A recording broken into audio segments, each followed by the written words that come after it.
deportes. Después de lo que fue la unidad 1, donde concepción del deporte moderno y básicamente de sus instituciones y de lo que nosotros llamamos el olimpismo, nos metemos en uno de los 5 deportes que tenemos planteados en el programa desde que surge la carrera.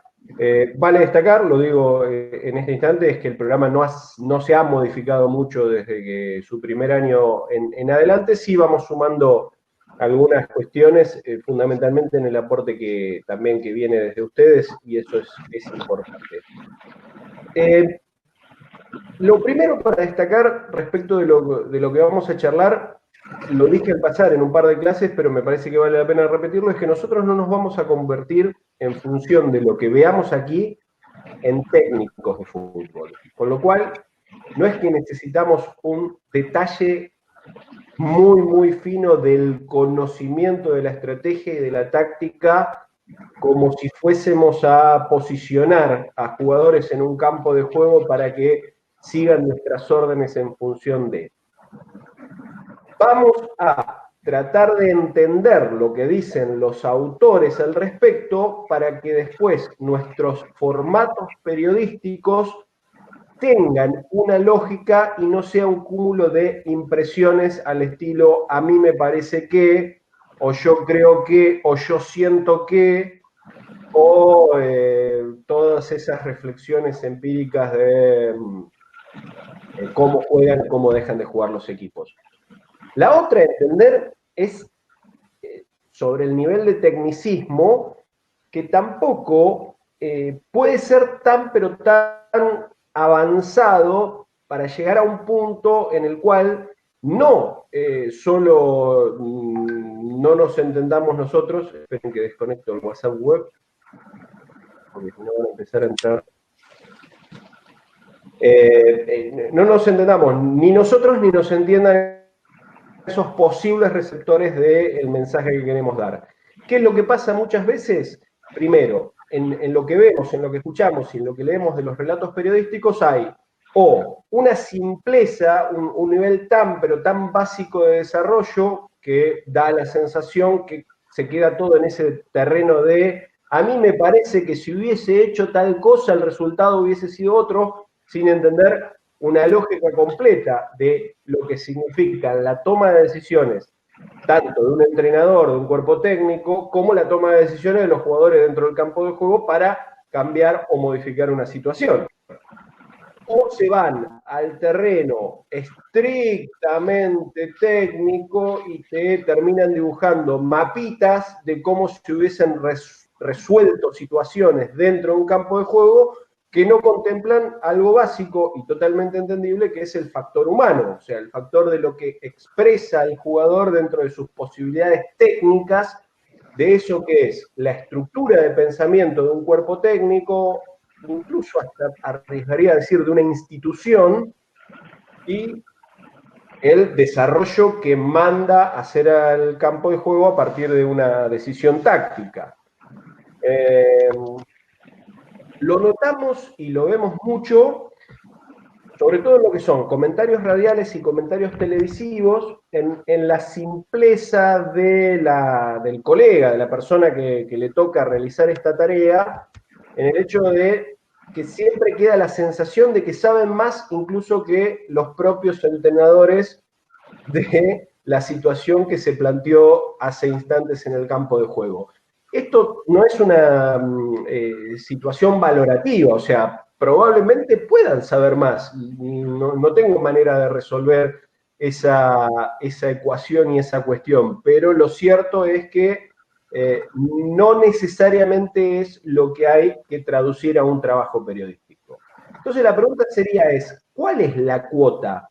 ¿Cuál es la cantidad de conocimiento que debo expresar en un formato periodístico para que sea lo justo y lo necesario? Bueno, tampoco hay una solución matemática para eso, no es que se pone un 50% de capacidad y creatividad del periodista y un 50% de conocimiento estratégico, táctico y técnico de resolución de situaciones. Más adelante, dentro del desarrollo del fútbol, vamos a trabajar un texto breve de Walter Vargas que habla de una puntualización de cuestiones a tener en cuenta para comentar un partido de fútbol. En estos primeros trabajos fuimos a algo para nosotros básico, pero develador, que tiene que ver con un ordenamiento histórico de sistemas de juego en función del tiempo en el cual fueron apareciendo. Puede parecer extenso, la verdad no lo es. Nosotros damos el trabajo completo, hemos visto que en otras cátedras lo que hacen son recortes de ese trabajo. El autor es Cristian Lovrinsevich, es un docente y un investigador en educación física y se tomó en su momento de hacer un trabajito muy interesante de la evolución precisamente de los sistemas de juego en el fútbol. Arranca con un contenido histórico de lo que sería el fútbol previo o el fútbol antes de ser fútbol, o por lo menos de ser deporte moderno tal cual lo concebimos en la cátedra, y se mete lógicamente en el origen, en la aparición del juego tal cual lo conocemos hoy en día, a mediados de 1800, y hace un recorrido más o menos, la verdad no me acuerdo cuándo corta, pero hasta los años 2000 llega y toma lo que serían los hitos centrales de la modificación de los sistemas tácticos.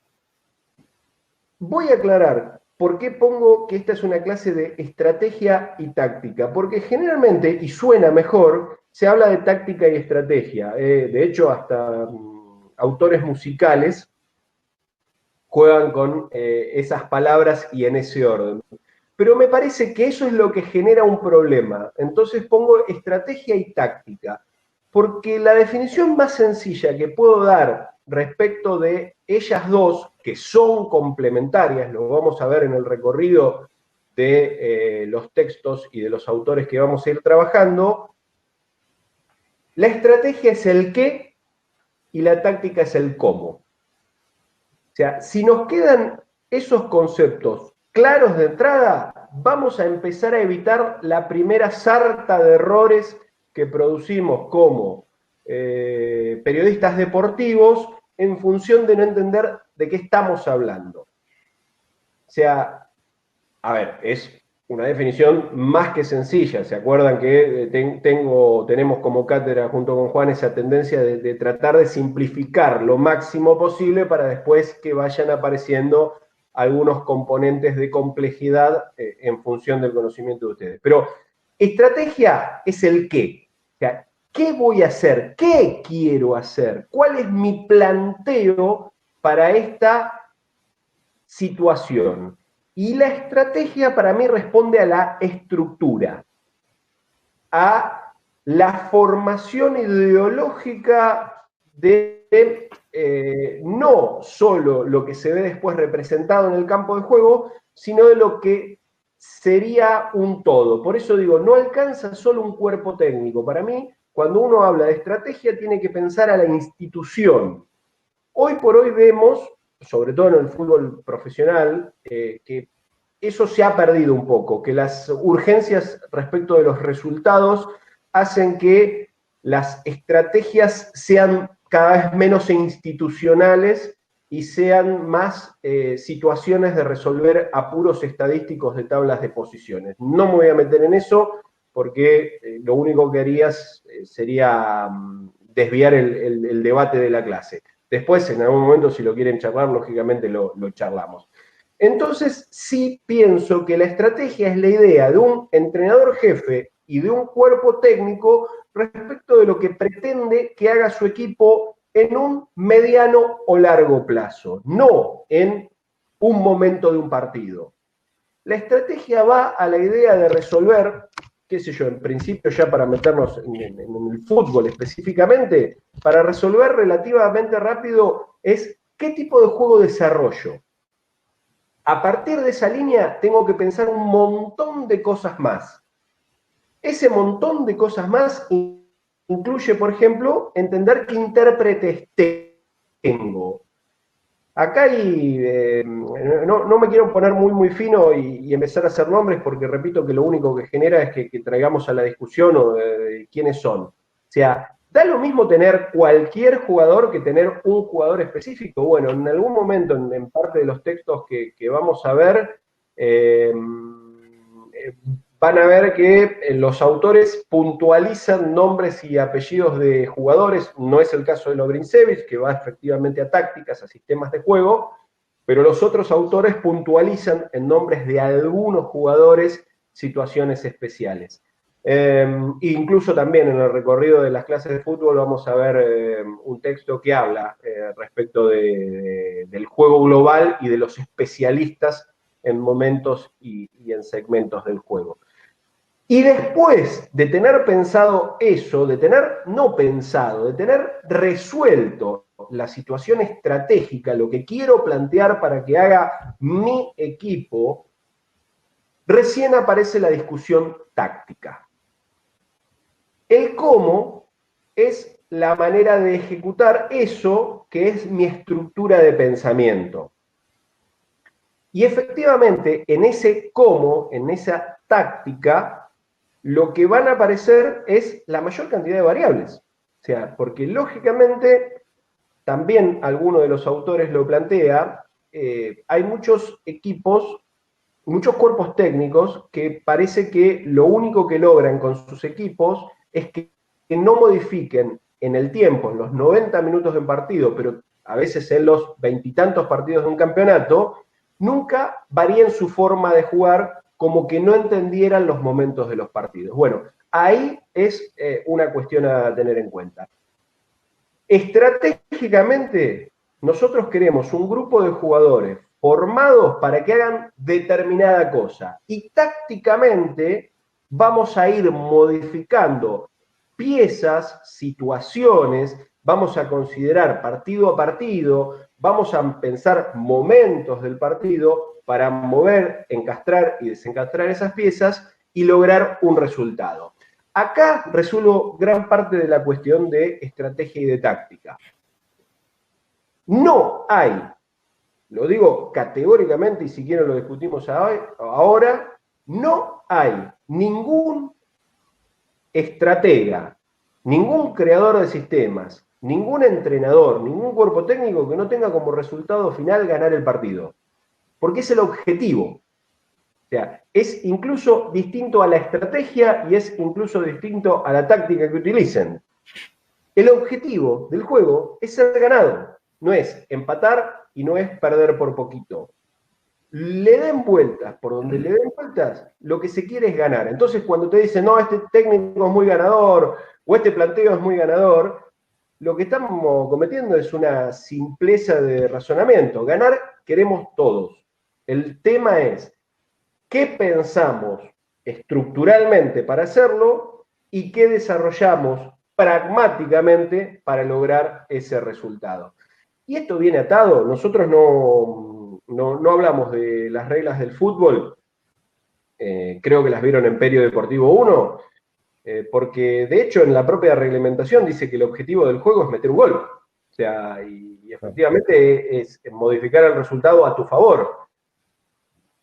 Estratégicamente, ahí ya puedo trazar una gran división. Habrá estructuras de pensamiento que piensan que tienen que desarrollar todas sus potencialidades para lograr, con posesión del objeto de juego, le hace pelota, lo más rápido posible la concreción de un gol para ganar el partido. Y habrá estructuras de juego, estructuras de pensamientos que deben decir, voy a obtener el objeto de juego, me lo voy a quedar todo el tiempo que pueda para que el otro no me haga un gol. Entonces podemos pensar en una estrategia ofensiva o una estrategia defensiva, pero no resuelve eso la cuestión después general. Es simplemente plantear el qué y después empezamos inmediatamente a plantear el cómo. Dentro de esa idea de cómo plantear el cómo, lógicamente, en este recorrido histórico que hace Lovrinsevich hay algunas cuestiones muy, pero muy interesantes. Yo el otro día tuve la posibilidad de hacer para la radio porque se hubiese cumplido el sábado pasado 101 años de la revista El Gráfico, y uno de los periodistas, de los colegas más destacados de esa publicación, por lo menos no puedo decir desde el arranque, porque hubiese sido en 1929 y no les quiero mentir que estuve ahí, me viene bien igual también la referencia para marcar que a principios del siglo pasado nacieron junto con los clubes las primeras publicaciones masivas deportivas, y en este caso el Gráfico fue señero en esa instancia. Carlos Juvenal, en ese trabajo que armé para la radio, marcaba que hay una forma de jugar Argentina en contraposición a la forma original del juego, que es la británica. Y él armaba, repito, es un video, es una de las pocas cosas que andan por ahí dando vuelta de Juvenal en el momento que se hacía un programa televisivo de la revista El Gráfico, en una señal de cable era. En ese momento debía ser, sí, 1990, por ahí. Él marcaba eso, y lo marcaba muy, muy fuerte. Juvenal es un tipo, está fallecido, pero extremadamente respetado dentro del periodismo deportivo por la seriedad de lo que expresaba. Y a mí me generó una duda, digo, ¿hay una manera argentina de jugar y hay una manera británica de jugar? Bueno, en el grueso no, pero en el fino sí. Entonces debemos también entender esa forma de conceptos para entender, cuando nos toque hacer los trabajos periodísticos, de que hay ganchos posibles para utilizar, más parecidos a la sanata, pero de alguna manera con fundamento técnico y táctico para el trabajo que vamos a expresar. El otro que adolece, no, que sufre esta situación de farolero en algunas situaciones es Diego Latorre. Sobre Diego Latorre tenemos la idea de, por lo menos en la masividad, de que dice cosas más serias y más importantes que el resto, cuando en realidad encontró, desde mi punto de vista, la manera de aplicar conceptos tácticos a su forma de expresión o a su forma de comentario, que son más interesantes que lo que hace otros colegas. Nada más que eso. No quiero meterme acá en una vara de es mejor o no es mejor. Es más Juan Pablo, conciso el comentario que hace Latorre. a ver, Agustín, no te escuché.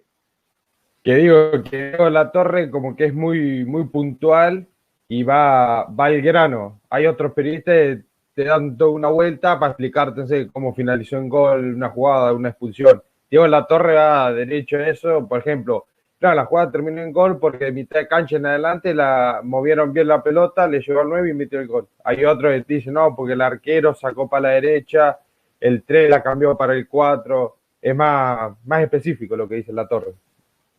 Sí, bueno, ahí vemos algunas cuestiones a apreciar, por ejemplo, de el lenguaje audiovisual. El lenguaje audiovisual en el último tiempo, pero muy tomado de los Estados Unidos, sobre todo, y de otros deportes, nos para a entrenadores o a periodistas al lado de una pizarra y nos muestran los movimientos en la pizarra de cómo se lograron cuestiones puntuales.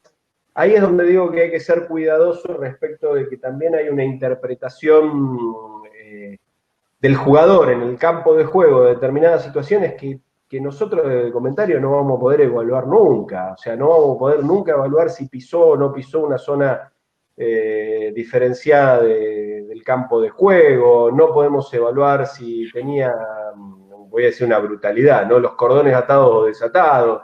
O sea, son situaciones que a veces van tan, pero tan al detalle que no van al concepto en sí. Por eso digo, nosotros por lo menos inicialmente queremos trazar esta línea. Estrategia, el qué, táctica, el cómo, las dos se complementan, no necesariamente una es consecuencia de la otra, pero si debiésemos ordenarlas piramidalmente, vamos a poner más arriba la estrategia y un escalón más abajo la táctica, entendiendo esta concepción que es complementaria, a la cual se suma una que vamos a desarrollar también a partir desde algún autor, que es la técnica, y Perfumo creo que es, y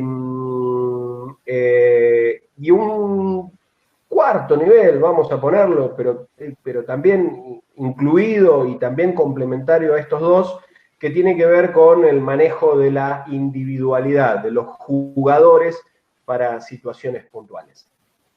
Pongo un punto acá.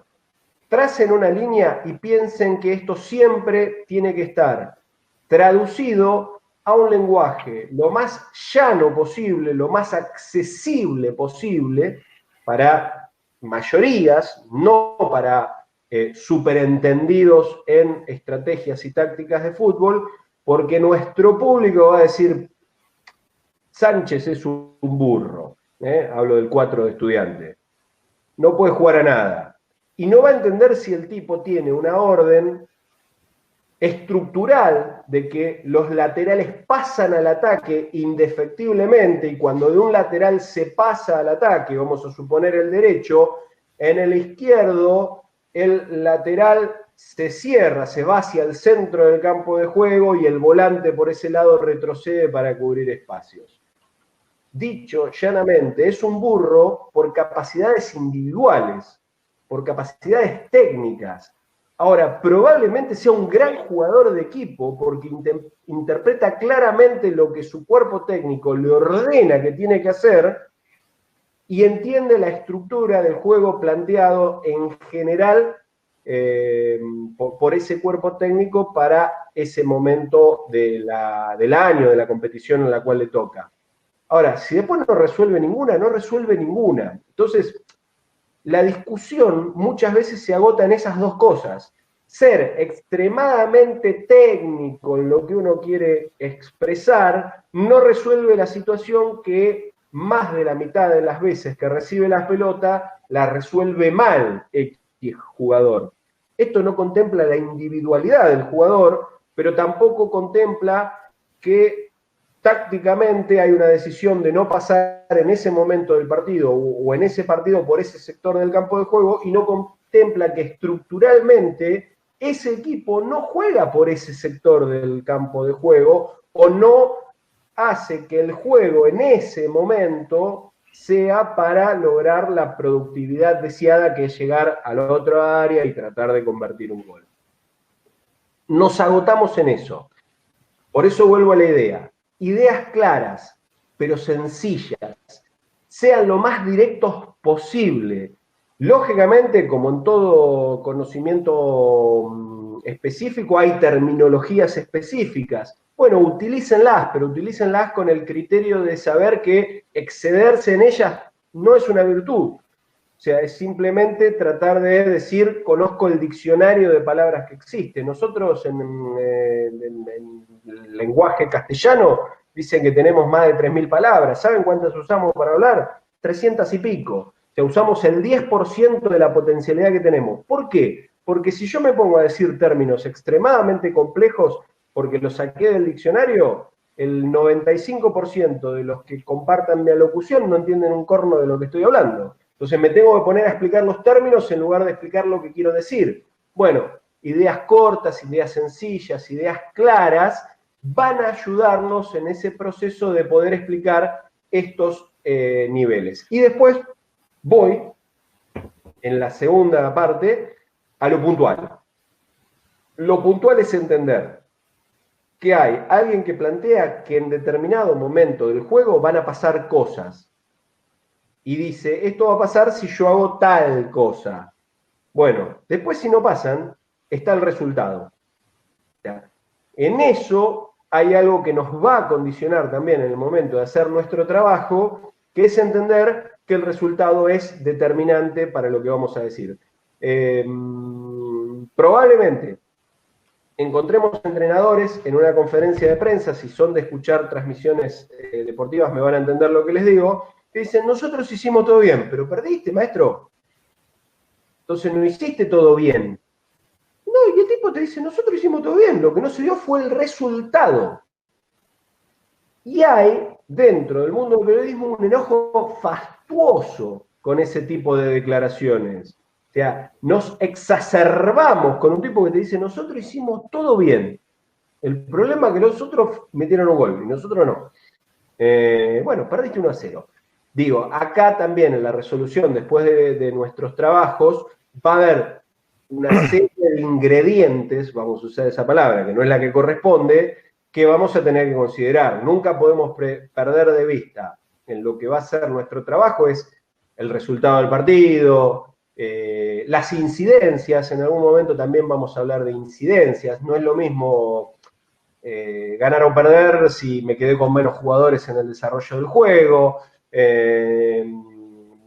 no es lo mismo, entramos en terrenos de subjetividades fuertes, si consideramos que el árbitro fue más favorable o menos favorable a nuestra estructura defensiva y a la cantidad de faltas cometidas, y nos terminó echando jugadores, o en definitiva nos terminó, como dicen también periodísticamente, inclinando la cancha. Estrategia y táctica, repito, lo ordeno de esa manera porque me parece que si bien son complementarias y a esto después deberíamos sumar técnica y calidades individuales, en ese pequeño ordenamiento que trato de hacer, la estrategia es el qué y la táctica es el cómo. Bueno, me comí un montón, Juan, al final. Dale, ¿querés arrancar con Lovrincevich? Y vemos hasta dónde llegamos. Repito que es un recorrido que va desde mediados de 1800 hasta cerca del 2000, así que vamos a tratar de meter alguna. Gracias, Ale. Bueno, los saludo a todos, también cómo andan. Empezamos a hablar de Cristian Lovrincevich, como recién mencionaba Alejandro. Este autor hace un análisis y una descripción histórica desde el primer sistema táctico conocido en el fútbol hasta llega hasta el Mundial del 2002, el Mundial de Corea y Japón, donde hace el último análisis táctico futbolístico. Y previamente a esa concatenación, a ese análisis concatenado que va haciendo, sincrónico, correlativo de cada sistema táctico, en el primer término nos ubica desde lo conceptual, básicamente en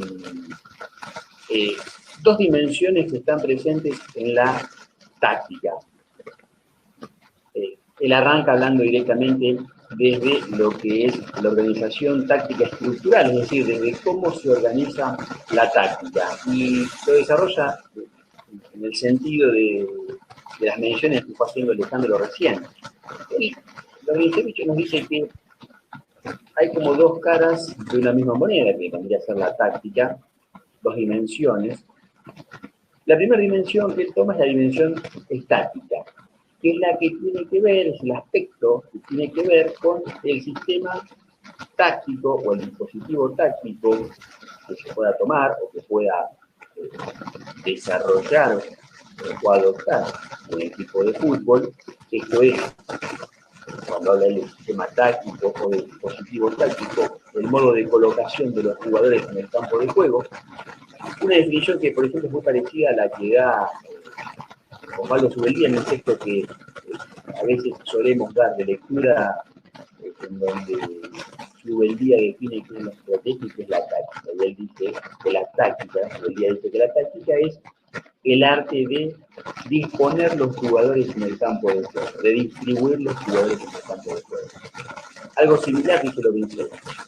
La dimensión estática de la táctica, aunque parezca cacofónica el uso de estos términos, digo, la dimensión estática de la táctica es el modo en que son colocados los jugadores dentro del campo. En definitiva, ejemplo, el sistema 4-4-2, el sistema 4-4-3, el sistema 3-5-2, etc. Y la otra dimensión, la que se refiere a la dimensión dinámica. Tiene que ver con las tareas o con los roles que se le asigna a cada jugador en el marco de cada sistema táctico. ¿Cuál será la labor del lateral en un sistema táctico X? ¿Cuál será la tarea de algún mediocampista interno en X sistema táctico, etcétera? Dicho esto, que son dos conceptos que él aborda inicialmente, tiene lo que es el análisis de los sistemas tácticos. Antes de ingresar a los sistemas tácticos en particular, él hace mención a dos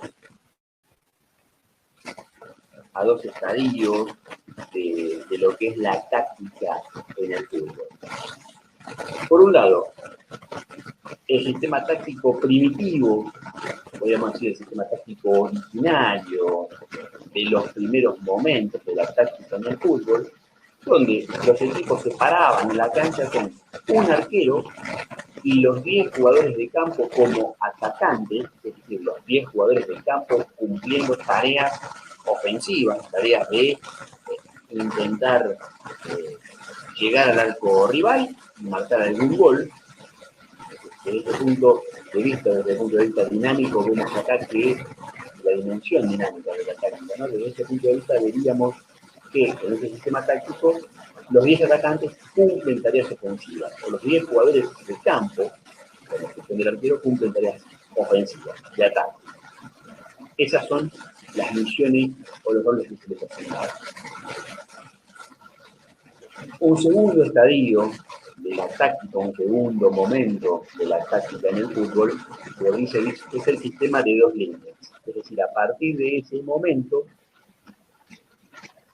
sin que los sistemas tácticos sean preeminentemente ofensivos, los sistemas tácticos adoptan una línea más de juego, es decir, además del arquero y además de los jugadores con funciones y misiones ofensivas, surge un jugador parado, posicionado entre el arquero y los atacantes o los jugadores que tienen a su cargo las tareas ofensivas.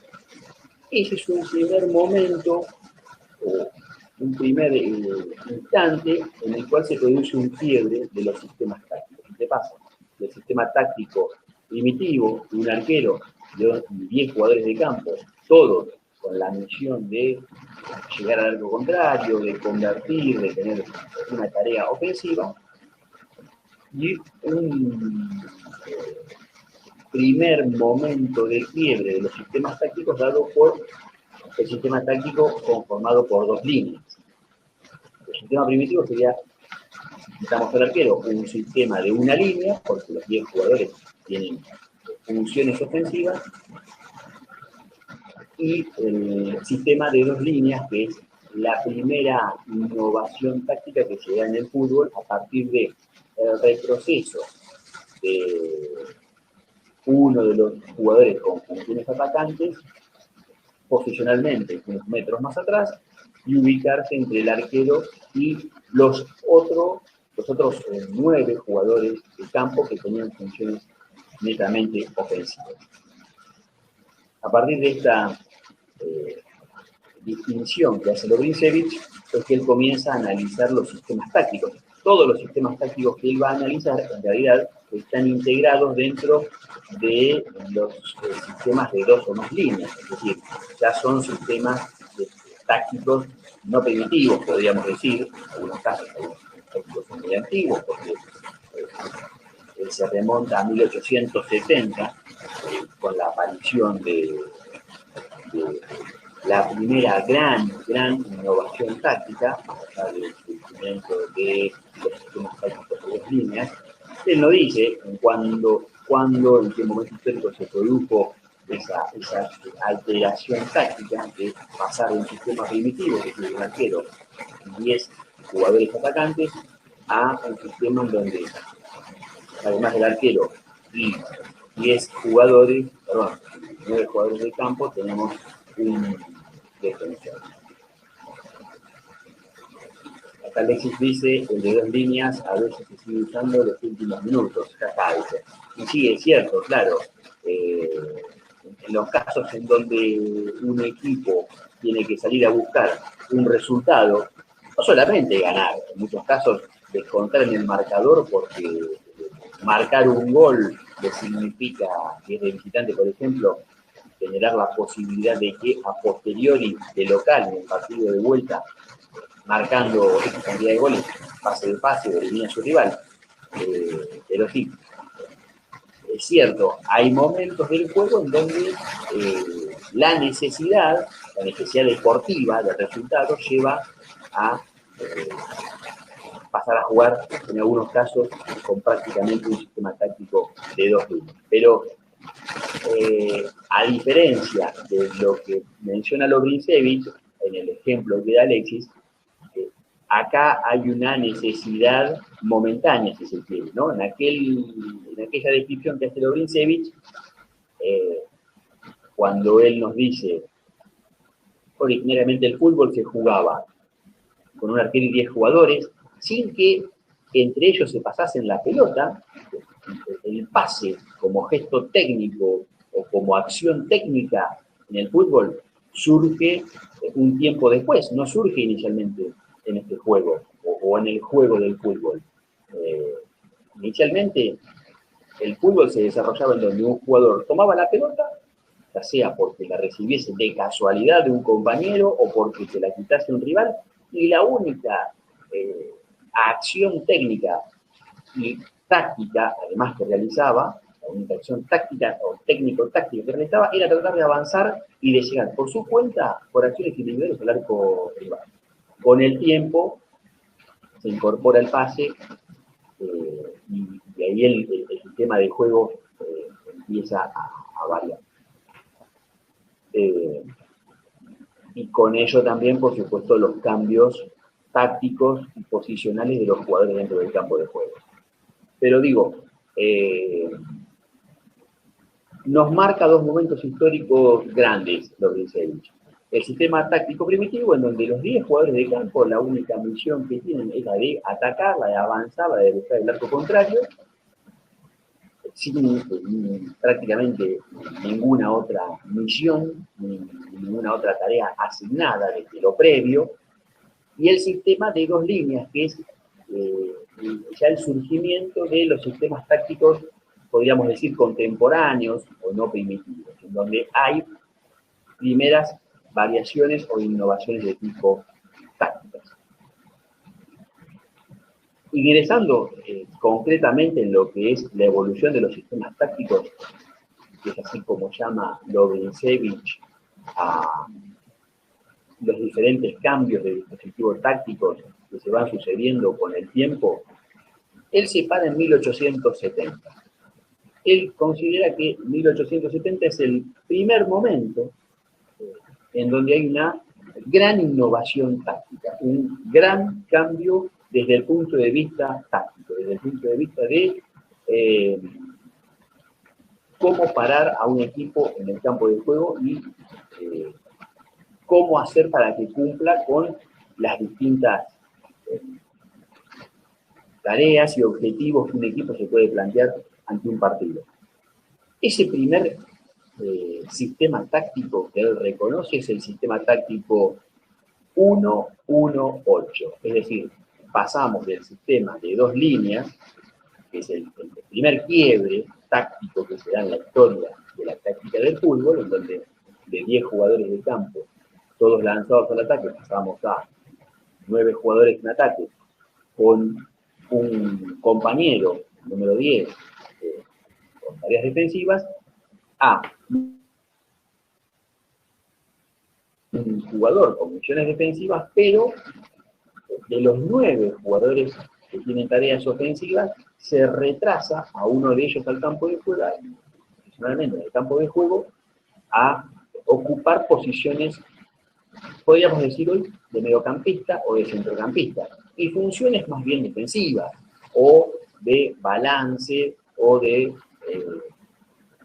cobertura de espacios por detrás de los 8 jugadores de de ataque.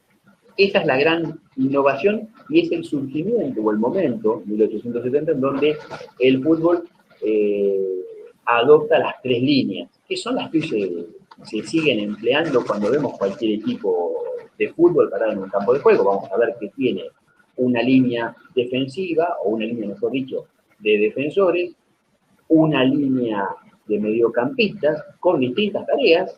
Ya veremos en cada caso, cuando analicemos diferentes sistemas tácticos, las misiones y las tareas que tienen unos mediocampistas y otros. Y una tercera línea, que es la línea de ataque o la línea de los atacantes.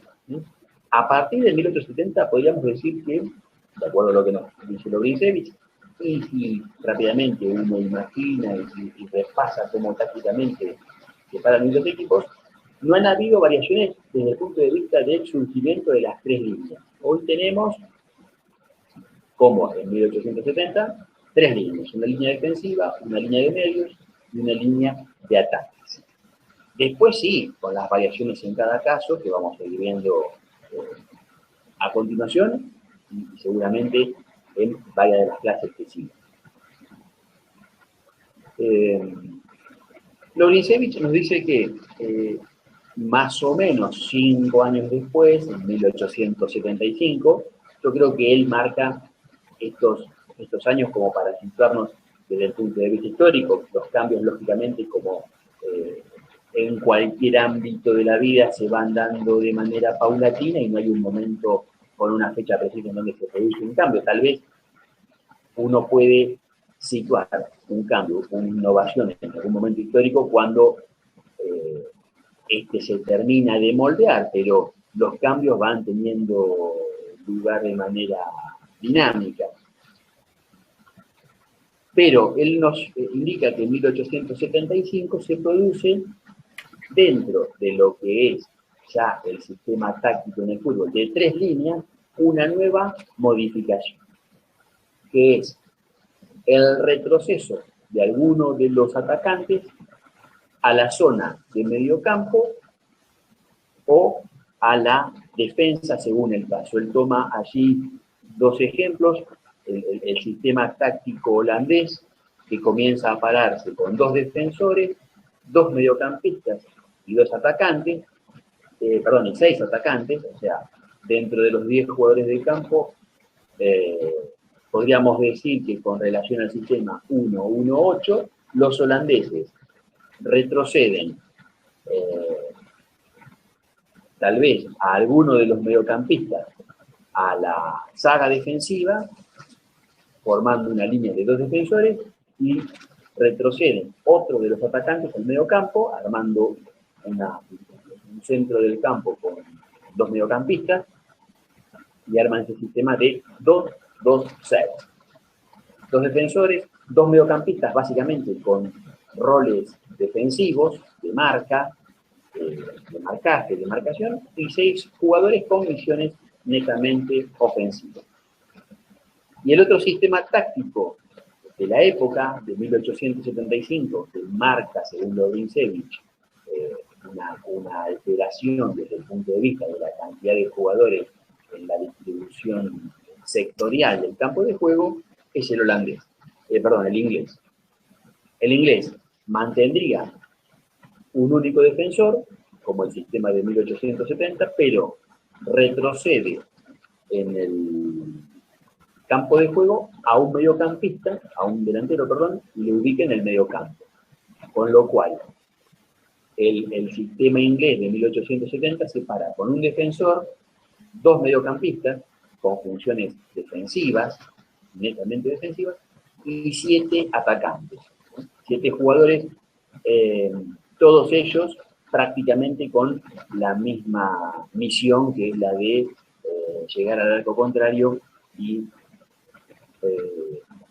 tratar de marcar goles. Y otro dato muy importante que marca Lovrincevich para esa época, para 1875, es la aparición del pase, algo que mencionábamos hace unos minutos. Es por ese entonces en donde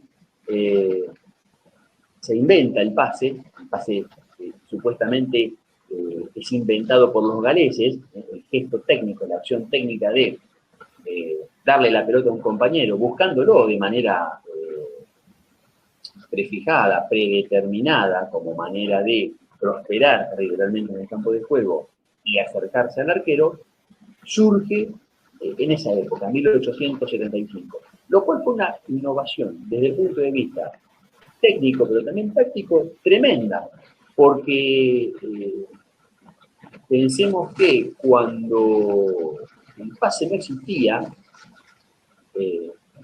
los jugadores prácticamente se encontraban todos en un mismo lugar del campo de juego, en términos generales, es decir, quienes defendían iban todos en búsqueda de quien era el portador, el poseedor de la pelota, y la incorporación del pase lo que generó, lo que permitió, fue que se desaire a los defensores en esa situación de juego en donde quien tenía la tenencia de la pelota tocaba esta a un compañero, habilitándolo y dejándolo solo, en muchos casos solísimo, porque toda la defensa o todos los jugadores que estaban próximos al que tenía la pelota, el portador de la pelota, se volcaban justamente hacia la posición de este, dejando los espacios libres para que quien recibiese la pelota pudiese o encarar hacia el arquero a campo traviesa o en todo caso jugar a otro compañero que estuviese mejor posicionado. Esa fue una gran innovación desde el punto de vista técnico que lógicamente permitió cambios en lo que es la forma de juego. Ese año 1875, entonces es un año en donde observamos ahí dos grandes hitos del fútbol. La aparición del fútbol, del pase, como un gesto técnico prefijado, predeterminado, propio del deporte, cambiando por lo tanto la fisonomía del juego a la vista de los espectadores y a la vista de los mismos futbolistas, y alterando para bien en todo caso lo que iba a ser el juego en sí.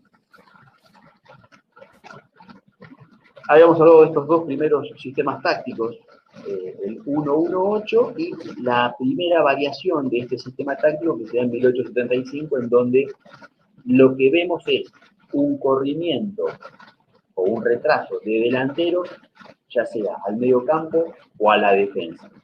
Paulatinamente vamos viendo entonces que aquella idea netamente ofensiva que estaba presente en el sistema táctico primitivo de un arquero y 10 atacantes, con el tiempo va variando, producto lógicamente de lo que es el mayor conocimiento del juego que se va teniendo y producto de que van surgiendo entrenadores y distintos, ya sea futbolistas como justamente entrenadores que van observando la posibilidad de variar el juego con la idea de obtener mejores resultados que en definitiva consistían en ganar los partidos, como bien dejaba en claro Alejandro cuando iniciábamos la reunión. Y en 1885, es decir, vemos ahí que a 5 años de la primera innovación que se da en el sistema táctico de las 3 líneas, se produce una segunda innovación, con el surgimiento de lo que se conoció como el sistema piramidal, o el sistema de la pirámide. ¿Por qué se llama sistema piramidal? Porque este sistema táctico tendría en la base de esa pirámide a 5 jugadores, es decir, a 5 jugadores atacantes, 5 jugadores con visiones o funciones netamente ofensivas. Un poquito más arriba de la pirámide, en el primer piso de la pirámide, 3 mediocampistas. Acá vemos entonces que del sistema táctico anterior de 6 atacantes, el holandés, que tenía 2 defensores, 2 mediocampistas y 6 atacantes, hay un retroceso de uno de los 6 atacantes al mediocampo, con lo cual el primer piso de la pirámide tiene 3 mediocampistas. El segundo piso de la pirámide mantiene 2 defensores y en la cúspide de la pirámide tenemos al arquero. Es decir, ahí es donde se forma la pirámide. Tenemos una base de 5 jugadores, 5 atacantes, un primer piso con 3 mediocampistas, un segundo piso de 2 defensores y, lógicamente, el arquero. Por eso es que se le denomina sistema piramidal. Seguimos observando entonces que con el paso del tiempo se va produciendo un retroceso en el campo de juego de jugadores con funciones ofensivas para ocupar espacios entre lo que es la línea de ataque y la línea de backs o de defensores más próximas al arquero. En este caso, en el caso del sistema piramidal, uno de los mediocampistas, uno de los 3 mediocampistas, tendría tareas mixtas, ¿no? Como se suele decir en la actualidad. Sería un mediocampista mixto, un mediocampista que cuando puede se suma a los 6 de ataque y tiene que también que cumplir tareas desde lo táctico, defensivas, en cuanto a lo que es el rol de los mediocampistas, cubrir espacios, elevar, dar apoyo defensivo a los defensores, etc. Nos dice Lovrincevich que en este sistema táctico lo que predomina, lo que sigue predominando, es la fuerza por sobre la técnica. Algo que vamos a ir viendo, ustedes van a poder ver en el análisis que hace Lovrincevich de cada sistema táctico, es hacer una suerte de conclusión y decirnos, en este sistema táctico predomina la fuerza, en este sistema táctico predomina la técnica, que son los dos, digamos, grandes elementos que estructuran a los sistemas tácticos. Pensemos que si el pase surge en 1885, para 1880 todavía no era un gesto técnico demasiado distribuido o expandido entre los diferentes equipos. El pase seguía siendo en algún sentido una innovación, con lo cual la mayoría de los equipos, o al menos buena parte de los equipos, seguía basando su juego en que quien tomaba la pelota, quien se hacía del balón, trataba de imponerse por la fuerza, seguramente que también en parte por la técnica que tuviese en cuanto al dominio del balón, pero la fuerza seguía siendo la fuerza física, ¿no? El imponerse físicamente al contrario, y sobrepasarlo en lo que es posicionalmente en el terreno de juego, seguía siendo el elemento central. Y la técnica estaba todavía relegada mucho, por lo menos en ese entonces, en 1880. Este es un sistema táctico que se mantuvo casi por 50 años, y otra de las denominaciones que tuvo, además del sistema piramidal, fue ser nombrado como el método. Sistema táctico, el método. ¿Por qué? Porque era justamente la manera en la que la gran mayoría de los equipos comenzaron a jugar. Era el cómo empezaban a jugar los equipos desde 1880, 1890, comienzos del siglo pasado. Y además porque perduró por casi 50 años. Recién viene una alteración, una nueva innovación táctica en 1925, con lo cual es un sistema táctico que duró casi 50 años y que con razón está bien que se lo haya bautizado el método, es decir, la manera con mayúsculas de jugar, la forma de jugar. Bueno, les adelantaba recién, el sistema piramidal o el método es superado, si se quiere, o alterado desde el punto de vista táctico por el sistema que se conoció como de la WM. Sistema de la WM. Hago un paréntesis. Todos estos sistemas tácticos van surgiendo en Inglaterra. Es Inglaterra la cuna, la fuente, no solamente de de la creación del fútbol, sino que además es la cuna de las invenciones tácticas. Recién el fútbol, digamos, se ha llegado a todos los rincones del mundo de manera regular, o más o menos regular y masiva, es que comienzan a surgir, entre comillas, otras escuelas, una escuela de tipo sudamericana, o la escuela italiana con el caso del Catenaccio, etcétera. Pero digo, inicialmente los sistemas tácticos, tanto el sistema táctico primitivo del que nos habla Logrinchevich, como el sistema piramidal, o este sistema de la WM, o los dos anteriores, son básicamente ingleses, con excepción por allí del sistema táctico de 1875, del holandés, ese que tenía 2 defensores, 2 mediocampistas y 6 atacantes. La otra variable, o la otra variante, mejor dicho, era la inglesa. El sistema táctico de un defensor, 2 mediocampistas y 7 atacantes. Es decir, los ingleses predominan desde lo táctico durante los primeros 60, 70 años de fútbol.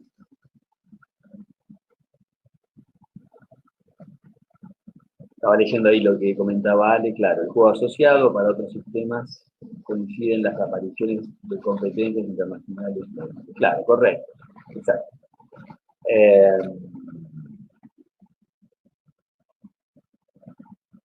Bien, hablábamos entonces del sistema de la WM, que es el sistema táctico que le siguió al sistema piramidal o al sistema del método. Este sistema táctico lo que tiene se denomina de la WM porque lo que tenemos que colocar, si hacemos un gráfico en un papel, por ejemplo, es escribir la W y por debajo de esta la M. Ahí vamos a encontrar entonces que los puntos superiores de la W, las puntas de la W vendrían a ser los 3 defensores que presentaría un equipo. Ahí está Alejandro haciendo el gráfico con chinesco, con la mano. Los dos, la base de la W, el vértice inferior de la W, los 2 vértices inferiores de la W, junto con los 2 vértices superiores de la M, formarían el mediocampo con 4 jugadores, y las patitas, los extremos de las patas de la M, más el vértice que se forma para formar la M, los 3 atacantes. Entonces, este sistema de la WM, si uno pone la W por encima de la M, va a observar que tiene 3 defensores, 4 mediocampistas y 3 atacantes. Quizás en este caso la innovación táctica central es la del mediocampo, porque es el primer sistema táctico en donde se nos muestra que tenemos un mediocampo con jugadores que tienen las funciones tácticas claramente asignadas. Vamos a tener un mediocampo con 2 mediocampistas, 2 centrocampistas defensivos y dos mediocampistas con funciones ofensivas. Por eso, si uno pone la W encima de la M, va a observar que de los 4 jugadores del centro del campo, 2 se encuentran más cerca de la línea defensiva y los otros 2 más próximos de la línea de ataque. Ese cuadrado que se forma justamente con 2 mediocampistas con funciones defensivas y 2 ofensivas es lo que se conoció como el cuadrado mágico. Durante mucho tiempo, tal vez acá encontramos la génesis de la idea, de esa idea táctica que tienen muchos entrenadores cuando nos dicen es fundamental ganar el mediocampo, dominar el mediocampo, controlar el mediocampo. Y es en este sistema táctico justamente en donde comienza a dársele preponderancia a la tarea, a las funciones desde lo táctico del medio campo. Desde el punto de vista posicional vemos que este sistema va produciendo el corrimiento de jugadores atacantes a posiciones de mediocampista y de defensores. Es decir, si lo comparamos con el sistema piramidal que tenía un ataque a 5 jugadores, vemos con relación al sistema de la WM que 2 de esos 5 atacantes pasan, uno al mediocampo, o 2 al mediocampo, digamos, y uno de los mediocampistas se desplaza hacia la saga defensiva. Es decir, tenemos un mediocampo que tiene 4 jugadores en el de la WM, producto de que 2 atacantes son posicionados más atrás, con lo cual la línea de ataque queda conformada por 3 atacantes, y con relación al sistema piramidal, uno de esos 3 mediocampistas pasa a la saga, conformándose entonces una línea defensiva de 3 defensores. Es con este sistema, el de la WM, en donde la táctica comienza a tener mayor preponderancia, en donde se empieza a pensar, está mal dicho, más desde el punto de vista táctico, porque táctica y siempre el sistema primitivo de fútbol tenía una táctica, es decir, una forma de jugar. ¿Cómo se jugaba? Con 10 jugadores con funciones netamente ofensivas.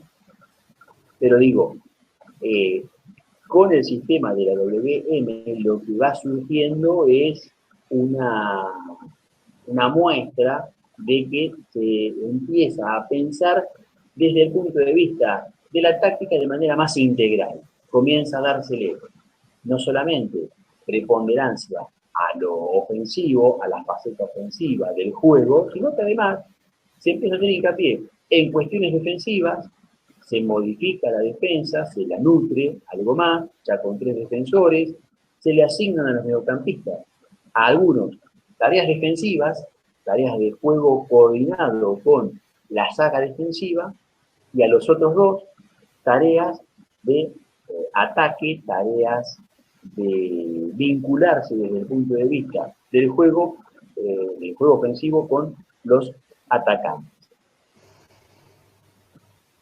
Este sistema táctico, el de la WM, que fue creado por Herbert Chapman, que era un entrenador del Arsenal inglés en 1925, y que se diseminó rápidamente por todo el mundo, fue contrarrestado con una alteración o una modificación de lo que era la WM a través de lo que se llamó la punta de lanza o la doble punta de lanza. Es decir, nosotros tenemos que para 1925 y más o menos 2 décadas posteriores se jugó, hasta mediados de los 40, se jugó con 3 defensores, 4 mediocampistas, 2 con roles defensivos, 2 con roles más ofensivos y 3 atacantes. Y ante este panorama del sistema táctico de la WM, lo que se ideó fue justamente esto que decíamos, el sistema de la punta de lanza, o de la doble punta de lanza, que consistió en que uno de los mediocampistas del sistema de la WM se posicionase, desde el punto de vista de la ocupación de los espacios, al lado del atacante central, con lo cual el sistema táctico de la WM por momentos variaba a ser un sistema táctico de 3-3-4, porque uno de los 2 mediocampistas más ofensivos se posicionaba al lado de lo que en aquel entonces se conocía como center forward o centro forward, el atacante central, lo que es el 9 o el atacante central, y de esa manera generaban mayor número de atacantes que se imponían desde el punto de vista táctico y técnico a la línea defensiva integrada por 3 defensores. Este cambio táctico que se da entre fines de la década del 30 y comienzo de la década del 40, esta alteración del sistema de la WM por lo que se conoció el sistema de la punta de lanza o de la doble punta de lanza, lógicamente que va a llevar a que a posteriori surjan otros sistemas tácticos, década del 30, década de fines del 30, sí, comienzo de los 40 y hasta iniciada la década del 50, digo, surgimiento de otros sistemas tácticos pensando en contrarrestar esa situación que se daba de supremacía numérica y futbolística a partir de desplazamiento de un mediocampista, de ese cuadrado mágico que se posicionaba al lado del atacante central, ganando entonces en proporción numérica a la defensa. Se habla de punta de lanza justamente o de doble punta de lanza porque justamente por el centro del ataque van a confluir en este sistema táctico 2 jugadores y se mantienen los 2 atacantes externos o los 2 wings, como se los denominaba hasta más o menos mediados de la década de los 80, que es en donde el sistema que imperaba en aquel entonces, el 4-3-3, comienza a dejar su espacio o su lugar al 4-4-2 o a algún otro sistema táctico en donde únicamente se atacaba con 2 jugadores o donde se jugaba con 2 jugadores con funciones preeminentemente ofensivas. Hasta acá, digamos, el desarrollo que vamos a hacer de Lovrincevich hoy en particular, quizás una primera, como para hacer una breve conclusión, quizás el primer dato que podemos observar es que con el tiempo se fue pasando paulatinamente de, no digo que una mentalidad ofensiva a una mentalidad más defensiva, pero en todo caso a un equilibrio de funciones y a un equilibrio, si se quiere, de mentalidades. El sistema primitivo tenía 10 jugadores de campo netamente ofensivos, únicamente con la idea de pensar en llegar al arco contrario y marcar la mayor cantidad de goles para ganar el partido. Con el tiempo, las necesidades defensivas y las necesidades de contrarrestar aquellas posiciones ofensivas y aquellas situaciones en donde era necesario abroquelarse y dar mayor resguardo al arquero, determinó que fuese habiendo un corrimiento, un desplazamiento de jugadores con tareas ofensivas a tareas más bien defensivas, en algunos casos ocupando el centro del campo de juego y en otros casos reforzando las sagas defensivas, las líneas más defensivas y más próximas al arquero. Los próximos cambios tácticos de los cuales vamos a hablar tienen lugar, como mencionaba Alejandro en uno de los comentarios, a partir básicamente de los mundiales, son los mundiales en donde comienzan a materializarse los cambios que se vienen dando desde el punto de vista táctico entre los diferentes mundiales o en los tiempos que corren entre mundial y mundial o entre 2 mundiales entre sí. Tengamos en cuenta que hasta 1930 no hubieron mundiales, con lo cual todos los cambios tácticos que se fueron dando desde el sistema de las 2 líneas hasta el sistema de la WM o de la punta de lanza se fueron dando básicamente en torneos de clubes, no se los vio en mundiales, salvo el sistema de la WM, que era el que se venía utilizando junto con el piramidal, y que fueron los dos sistemas que se vieron en los mundiales de 1930, 1934. Pero bueno, ya a partir del 38 van habiendo otras innovaciones y podríamos decir, como lo hace Lovrincevich, que son los mundiales, los bancos de prueba o los lugares en donde los cambios tácticos se concretan con mayor fuerza. Hasta acá entonces, en mi parte, en cuanto a lo que está mencionando Lovrincevich desde el punto de vista de la evolución de los sistemas tácticos.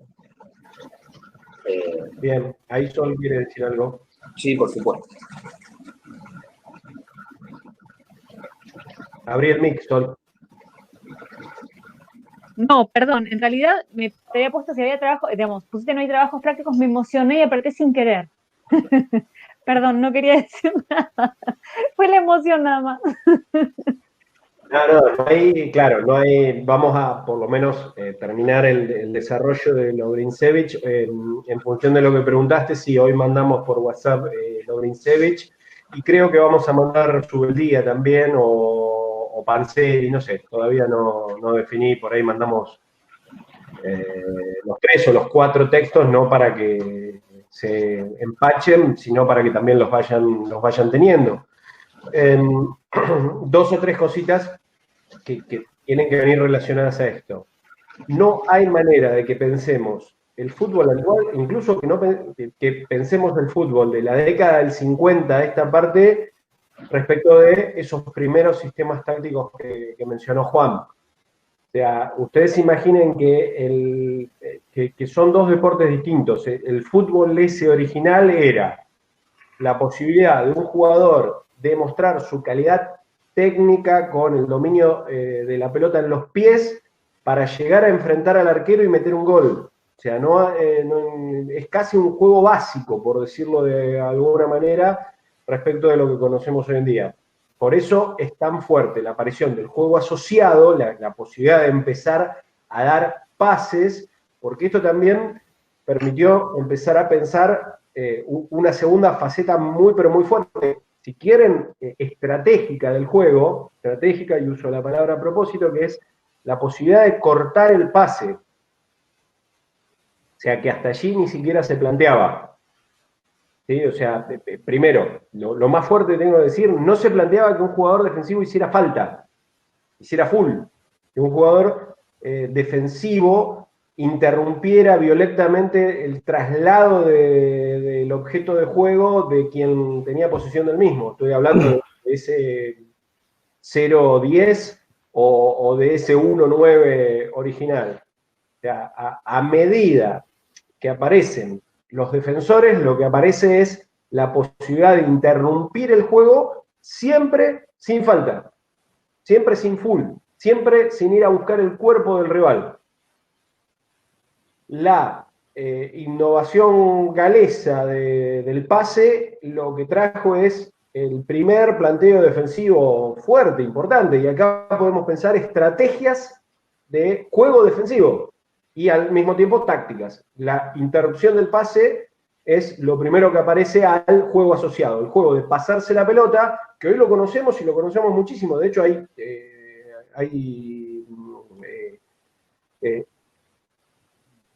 selecciones nacionales que eligen ser mucho más sólidas en el pase de la pelota que incluso en la definición.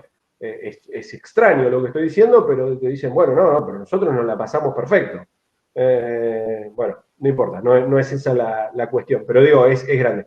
Y la otra grande que marca Lovrincevich, y lo explicaba Juan recién, es que también con la WM, la otra cosa importante, significativa que hay que tener en cuenta es la aparición de la ley del offside, la ley de la posición adelantada, porque si no tampoco terminamos de entender de por qué adelantamos o por qué retrocedemos líneas. O sea, esta ley, que quizás ha sido de las modificaciones más importantes que tuvo el reglamento del fútbol en todos los tiempos, lo que marca es una forma de entender que el campo se acortaba, que no te daba la posibilidad de utilizar la totalidad del campo cuando vos estás en ofensiva, y sí, en este caso, al equipo defensor le daba la posibilidad de aprovechar de ese acortamiento del campo respecto de una línea determinada. En este caso, en el original eran 2 jugadores más el arquero, así estaba expresado, 2 jugadores más el arquero,